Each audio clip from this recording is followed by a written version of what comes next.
Well, guys. We're back with the intermediate guide to Donkey Kong. In the beginner guide, we covered the most basic things that you need to know. And if you haven't seen that already, go please check that out.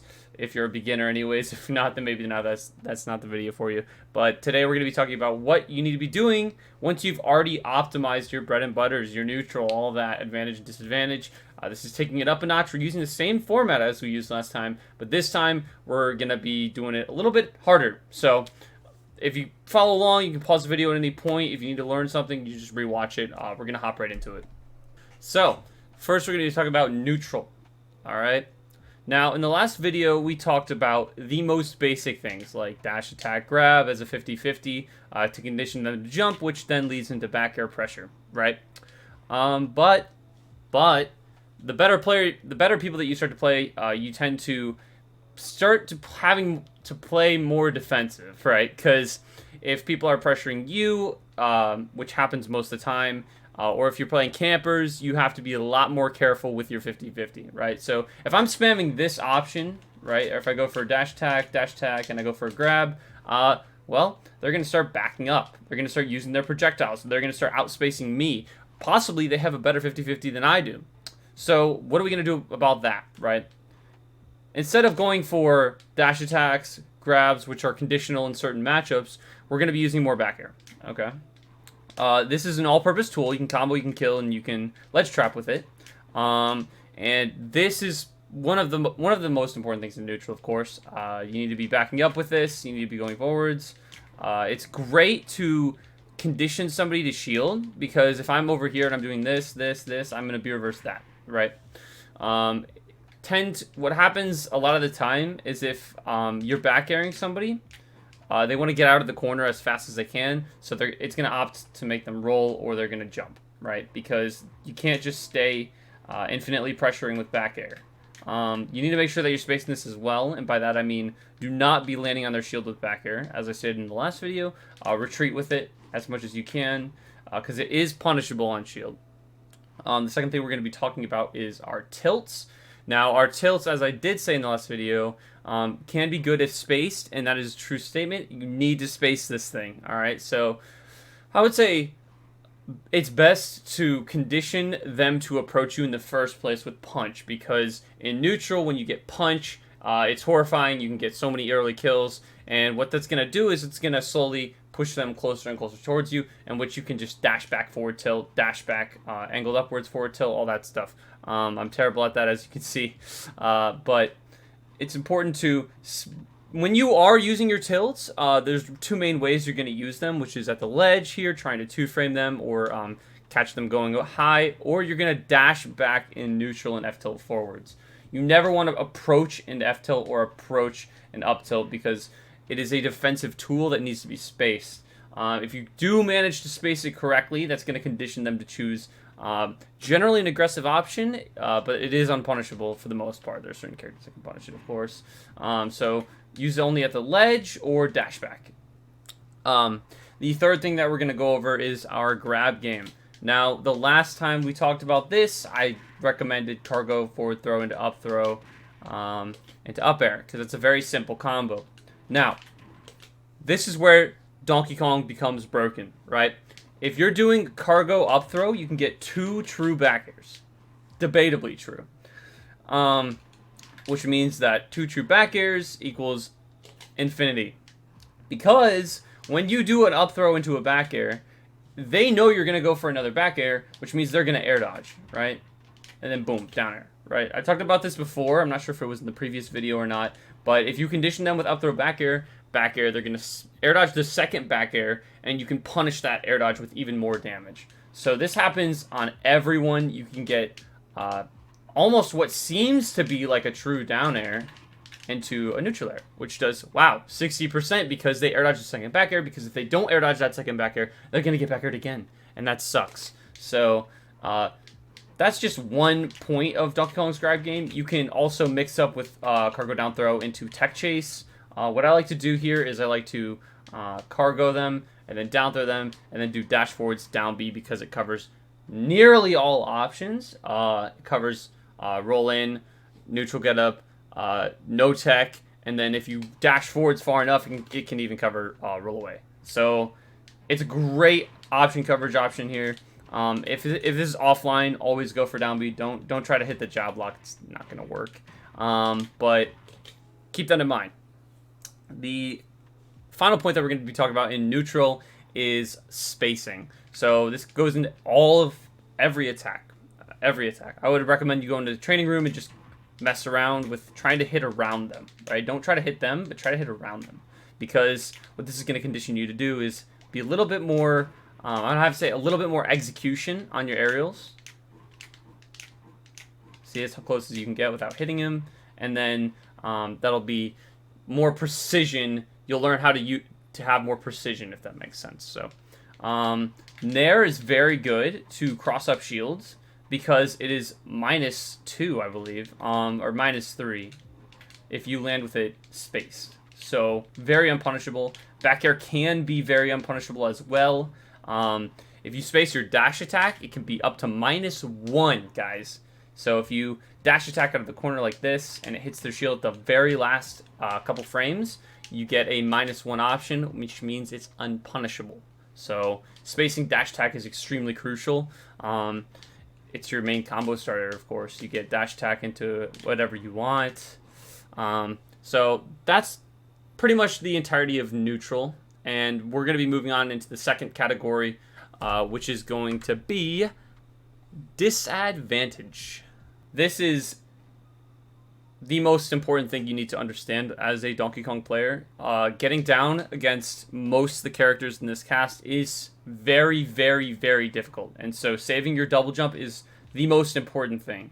I would say at mid-level, people tend to throw out attacks without regard. So if you're above them, they're going to throw out an attack on you. And it's very important that you are aware of this and DI away. So if Samus is here, hypothetically, and I'm up here, he's probably going to try and throw an attack, of course, in which I'm going to drift away and then recover to the ledge. So don't press buttons against people when you're landing because you will always lose that interaction. I see a lot of low-level Donkey Kong players mashing a button when they're falling, like this, like, you know, whatever that button may be. As a DK player, you want to avoid that type of interaction because you're going to lose it, and then you're also going to end up in disadvantage again because you try to beat their aerial when you're coming down, and you don't have the greatest aerials to challenge theirs most of the time. So that's the first point. Recovery. So recovery.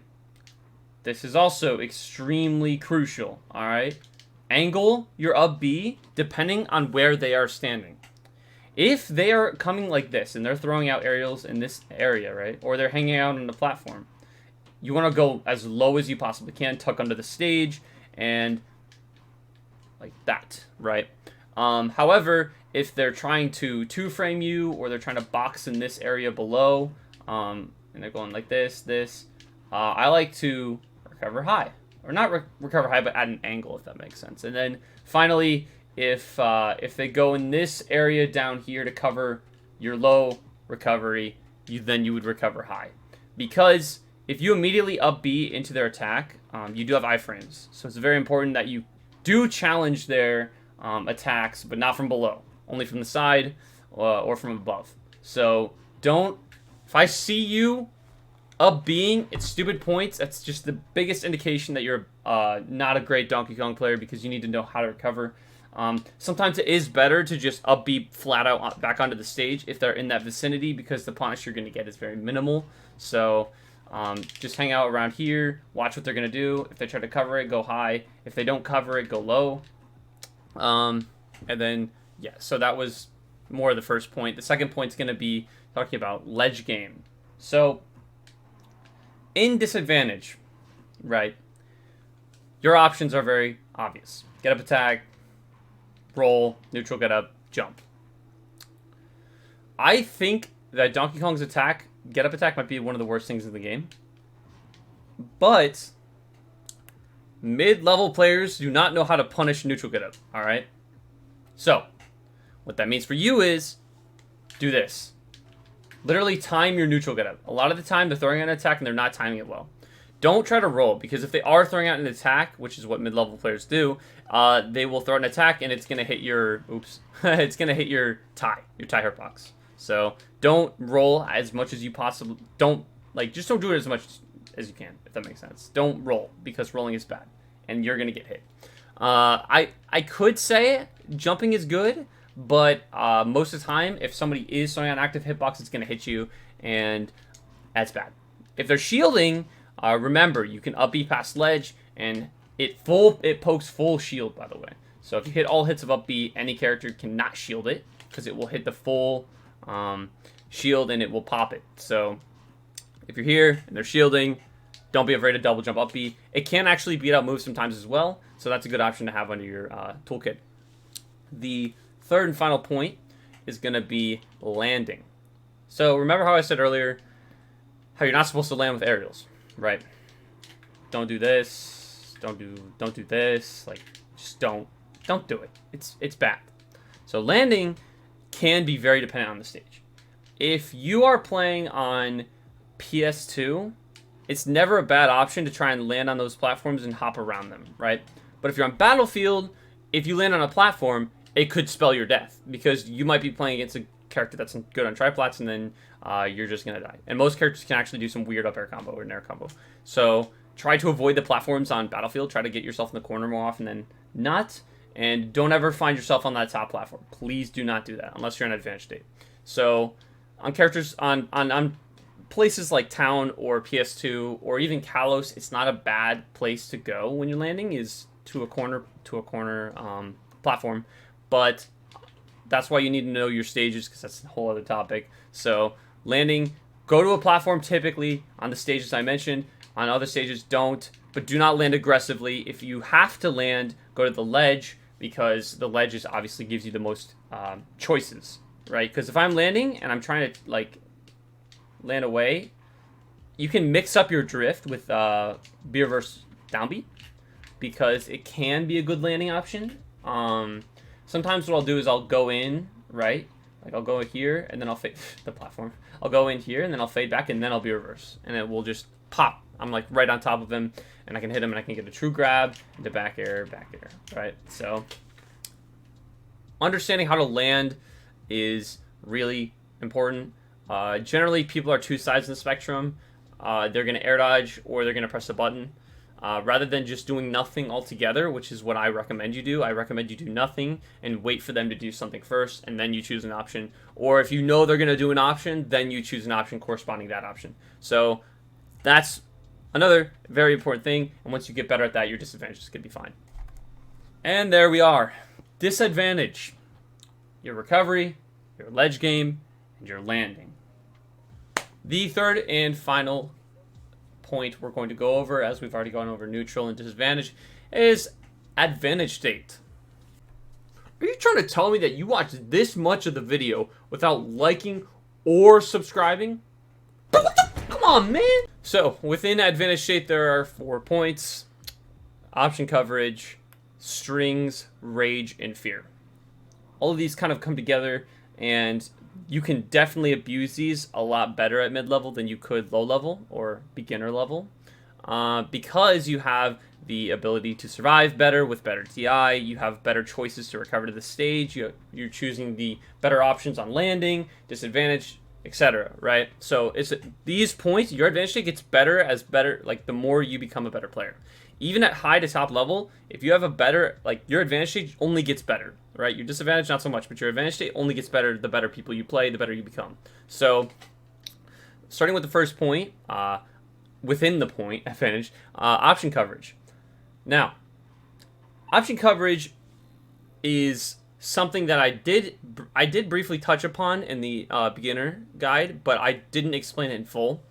When you go for, like I mentioned earlier, bread and butter, and I go for this down B, it's going to condition them to jump.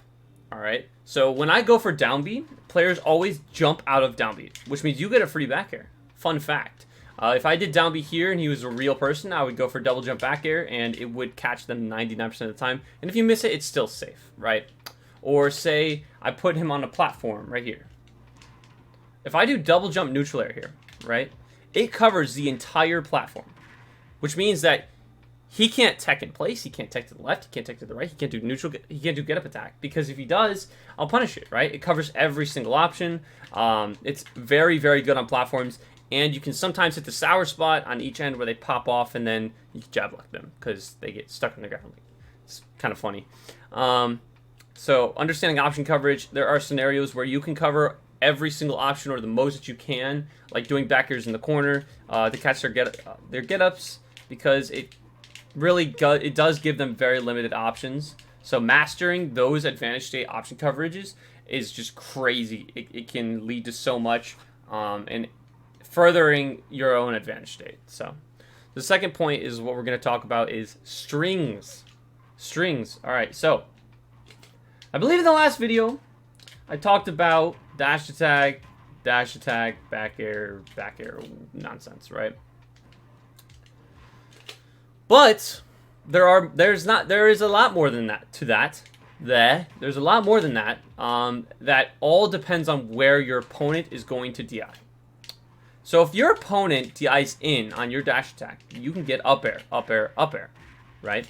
If their opponent DIs out, you can get back air. It's all consistent upon how they DI. Because mid-level players, they do DI things, but most of the time they're DIing in. I don't know why, they just do, because they want to fight. So I find it most useful to get up air after you go for a dash attack, because then it also puts them above you, and you get damage, right? It forces options. So watch where they DI. Typically what I'll do sometimes is I'll dash attack at the beginning of the game. You watch where they DI, and then they're going to do that in the future. So it's all just learning on what they do, right? If you land a down B like this, I do a B reverse because it's easier to punish, by the way, fun fact. So if I do down B like this, you get a grab, you get an up throw, you get a back air, you get a back air. If they air dodge, you get a down air. And then if they don't air dodge, you get another back air. And it's like so much damage that it's just crazy. Your advantage state is ridiculous. If you go on platforms, you can get on triplats, you can get almost a true combo off of up 3, down B, regrab, up throw, up air, right? Cargo forwards, up throw, up air. So strings, you have ridiculous strings, but it does fall under how is your opponent going to DI, and watch what they do. If they DI out, back air, DI in, up air, right? And the third point we're going to talk about is rage. If your opponent, if your opponent sees you at like anywhere above 80%, right? You're going to have this little steam come off you. And this is the most beautiful thing you've ever seen in this entire game. This steam indicates that you're going to be killing them way earlier than you should, and you're a cheater character. So it's going to force them to start making defensive decisions, right? They're not going to overextend because they're scared. Well, okay, it's kind of one side or the other. If you're at a high percent and they're also at a high percent, sometimes it can be extremely desperate and just start mashing crazy kill options, in which case you have to play defensive. But from my experience, they're going to start getting scared because mid-level players can't capitalize off of your rage. So, like you being at a high percent because they don't have the kill confirms down super well. So they're going to start either lobbing stupid options, or they're going to play super careful and super scared of you. Ideally, you want them to be afraid of you, because that's how you can abuse rage in fullest. So that means when you grab them, they're going to have a way higher chance of just air dodging and trying to disengage than if you didn't have rage, right? Because you're taking so much more and you're getting near death. So make sure to abuse the fact that they're playing defensive like that. When you grab them and you're in advantage state, they're trying to get out of there at all costs. Most of the time, they're not trying to press a button. Of course, you can find that out before, but you have crazy tools to deal with this because your range, you have armor. You could just sometimes lob an up B out of nowhere and armor through things, which is kind of silly. So definitely understand where to use your armor here and how to like survive, because if you're not doing those things that I taught you about disadvantage, then you're gonna die, and then you don't get to abuse rage and abuse your advantage because you're just losing, you know. And even I don't get to sometimes if my opponents are playing fully optimized. The final point kind of goes with rage. It's fear. The number one thing I've said a lot of stuff is number one, but one of the most important things about Donkey Kong is your fear factor. Donkey Kong, Bowser, Ganondorf, and like what, Little Mac have this thing where you're just buffed in bracket. You're buffed because they're scared of you. Like, legitimately, they're just scared of you, and they don't want to fight you because if you touch them, you can nearly kill them. And so this is a huge bonus, especially if it's like your... Okay, I shouldn't say your first tournament, but like, let's say you toss a Donkey Kong player and like a Sonic player into their first ever bracket.